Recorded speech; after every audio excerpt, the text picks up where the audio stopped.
सुमन म्हणते, काय ग बाई, माझ्या मुलाचा नुसता बैल करून टाकलाय. सकाळी उठतो, चहा करतो, पाणी भरतो, झाडलोट करतो आणि मग ही महाराणी उठते.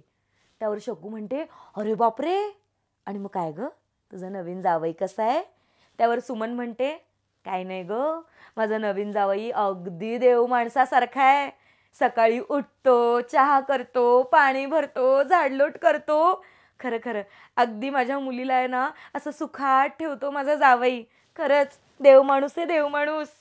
कुचकटता झंप्या गंप्याला विचारतो, काय रे, तू तुझ्या बायकोला कुठल्या नावाने हाक मारतोस? त्यावर तो म्हणतो, गुगल डार्लिंग. झंप्या म्हणतो, का रे? तर गंप्या म्हणतो, काय नाही रे, एक प्रश्न विचारला की 1000 उत्तरं दे. आता बायकांचा शॉपिंग हा विषय तर तुम्हाला सगळ्यांना माहितीच आहे. मग ती हिंदी असो, मराठी असो किंवा इंग्रजी असो. असंच एकदा नवऱ्याने आपल्या बायकोला विचारलं, काय ग, 4 तास कुठे गेली होतीस? त्यावर बायको म्हणाली, काही नाही, मॉलमध्ये गेले होते शॉपिंगला. त्यावर नवरा म्हणाला, काय काय घेतलंयस? त्याच्यावर ती म्हणाली, काही नाही, एक हेअरपिन आणि 45 सेल्फी.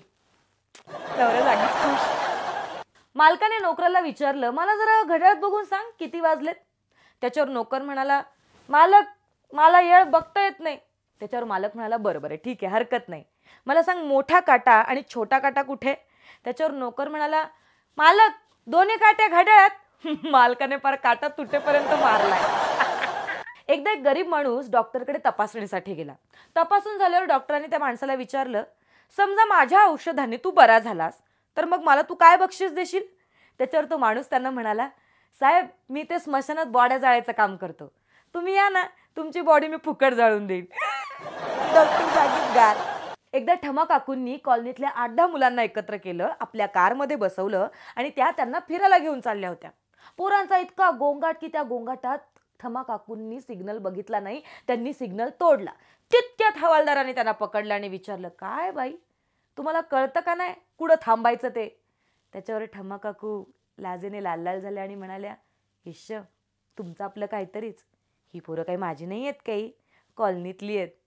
हवालदाराला समजे ना आपण नेमकं कोणता प्रश्न विचारला होता यांना.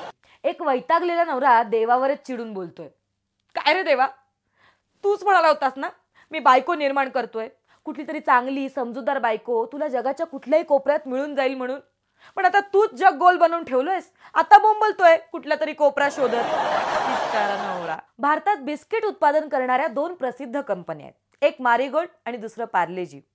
एक कपात जात नाही आणि दुसरं कपात गेलं की बाहेर येत नाही. बायकोने नवऱ्याला लाडात येऊन विचारलं, काय हो, अशी कोणती गोष्ट आहे जी तुम्ही बघू शकता पण ती आणू शकत नाही? त्यावर नवरा म्हणाला, शेजारीण. लय वार खातोय नवरा. एक चिकणी मुलगी जेव्हा जेव्हा बँकेत यायची तेव्हा तेव्हा कॅशियर तिला सगळ्यांना पाहता यावं म्हणून मोठमोठ्याने ओरडायचा, अरे चेक आलाय रे. एक दिवस हा सगळा प्रकार त्या मुलीच्या लक्षात आला. नेहमीप्रमाणे कॅशियर ओरडला, अरे ऐकलत का, चेक आलाय, चेक. तेव्हा ती मुलगी मंगळसूत्र बाहेर काढून त्या कॅशियरला म्हणाली, भाऊ, काही उपयोग नाहीये, क्रॉस चेक आहे, खात्यातच वाटणार. ऐकणे सॉलिड. आमचे शामराव आहेत ना, एकदम भारी माणूस, म्हणजे त्यांना ना कधीही काही प्रश्न पडतात. एकदा शेजारणीसोबत त्यांचं आणि त्यांच्या बायकोचं कडाक्याचं जोरदार भांडण झालं. शेजारीण जाता जाता त्यांना म्हणाली, हिम्मत असेल ना तर एकटे येऊन भेटा. तेव्हापासून बिचारे शामराव विचार करतायत. शेजारीण धमकी देऊन गेली. एक बाई आपल्या 2 मुलांना घेऊन पोलीस स्टेशनमध्ये आली आणि तक्रार करायला लागली. ती बाई म्हणाली, साहेब साहेब, माझे पती गेले 4 दिवसापासून गायब येतो. त्याच्यावर पोलिसांनी विचारलं, बरं त्यांची काही निशाणी? हा 6 वर्षाचा बंड्या आणि 4 वर्षाची मनी. पोलीस अजून कोमात आहे. एकदा पाटील आपल्या मित्रांसोबत पिकनिकला चालले होते आणि गाडीच्या समोरच्या काचेतनं मित्रांना काही दिसत नव्हतं, पण पाटील मात्र बरोबर खड्डे चुकवत चुकवत सफाईदारपणे गाडी चालवत होते. मित्रांनी आश्चर्यचकित होऊन पाटलांना विचारलं, काय हो पाटील, काचेच्या समोरचं तर आम्हाला काही दिसत नाहीये, पण तू अशी परफेक्ट गाडी कशी काय चालवू शकतोस? त्यावर पाटील म्हणाला, त्याचं काय आहे ना, विसर भोळेपणामुळे मी चष्मे बनवले 1760. त्याच्यावर तो मित्र म्हणाला, नाही नाही पाटील, मला तुझ्या ड्रायव्हिंग बद्दल विचारायचंय.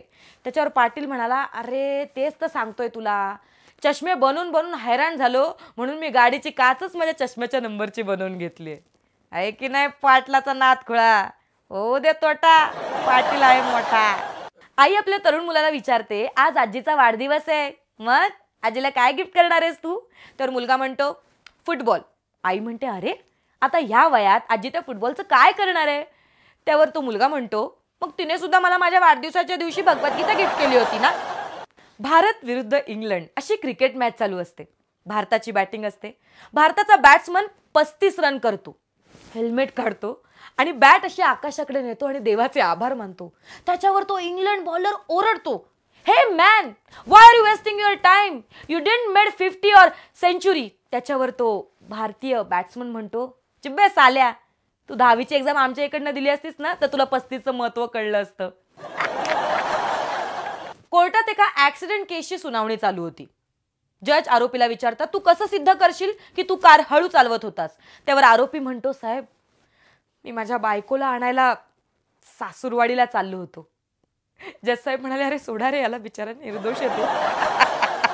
बायको आपल्या नवऱ्याला म्हणते, काय हो अशी बंदूक घेऊन दारासमोर का थांबलात? त्याच्यावर नवरा म्हणतो, वाघाची शिकार करायला चाललोय. मग बायको म्हणते, जा की मग, का थांबलात? बाहेर कुत्रा उभा आहे, तो गेला की जातो.